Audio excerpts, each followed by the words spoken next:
جی پہلے خادر تقریر کے لیے تشریف لے آئے. آپ نے اپنا نام اور اپنا حلقہ مائک میں آ کر بتانا ہے تاکہ ججز صاحبان اور جو سامنے حاضرین اجتماع ہیں وہ آپ سن سکیں.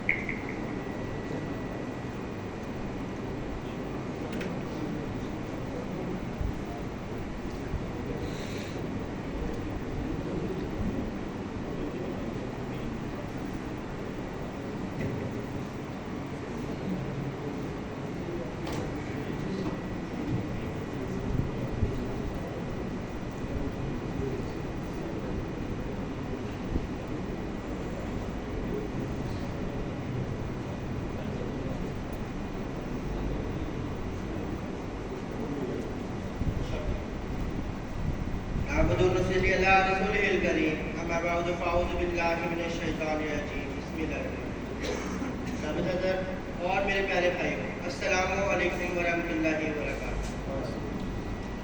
آج اس موضوع میں مجھ کو لفظ کشائی کرنے کا موقع ملا ہے. اس کا عنوان ہے تعلق باللہ کی حقیقت. خدا کے پاک لوگوں کو خدا سے نصرت آتی ہے. خدا کے پاک لوگوں کو خدا سے نصرت آتی ہے. جب آتی ہے تو پھر عالم کو ایک عالم دکھاتی ہے.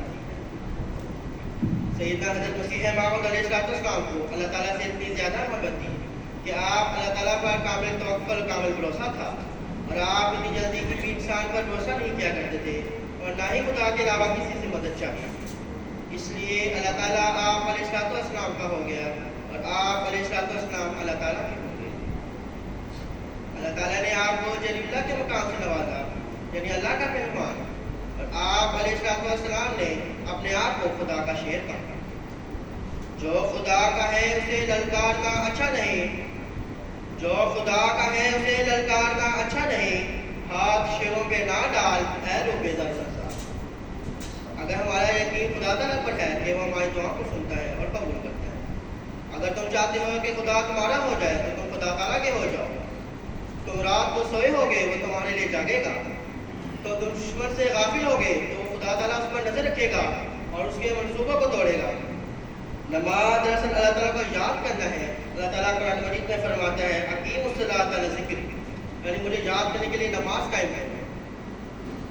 سیدنا حضرت مسیح موعود علیہ السلام فرماتے ہیں کہ ایک دفعہ میں عدالت میں گیا اور وہاں پہ نماز کا ٹائم ہو گیا اور میں نماز پڑھنے لگا. چپراسی نے آواز دی مگر میں نماز میں تھا. دوسرا شخص پیش ہو گیا، اس نے کارروائی نثاری اور عدالت کے سامنے اپنے بات پر زیادہ زور ڈالنے کی کوشش کی، مگر عدالت نے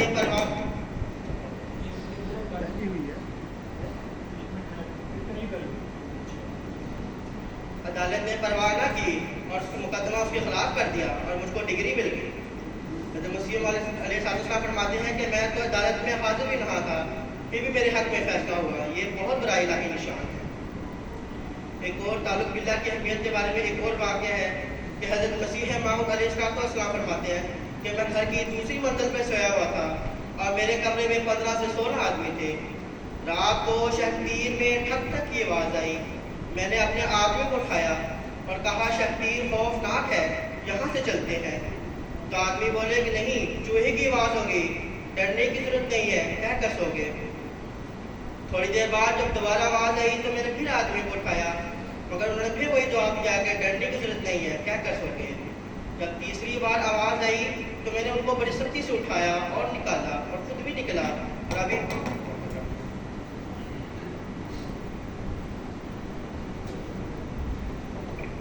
میں دوبارہ بتاتا چلوں کہ پہلی بیل پہ ڈل چھوڑ دی 2 منٹ پر بجے گی، اس کے بعد آپ کے پاس اپنی تقریر کو وائنڈ اپ کرنے کا 1 منٹ باقی ہوگا، لہذا دوسری بیل کا انتظار کریں۔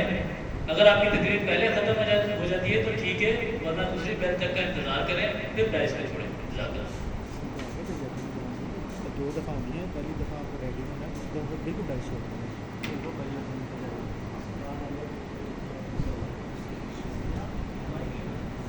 سفیان احمد حلقہ میں حسین ہے۔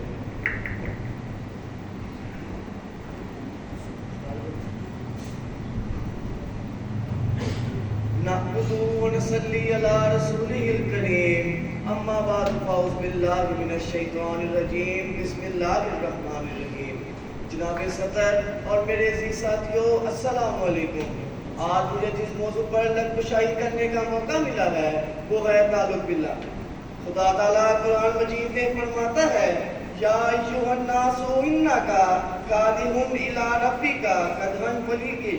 ترجمہ، اے انسان تو اپنے رب کی طرف پورا زور لگا کر جانے والا ہے اور پھر سے اس سے ملنے والا ہے۔ حضرت ابو ذر بیان کرتے ہیں کہ آن حضرت صلی اللہ علیہ وآلہ وسلم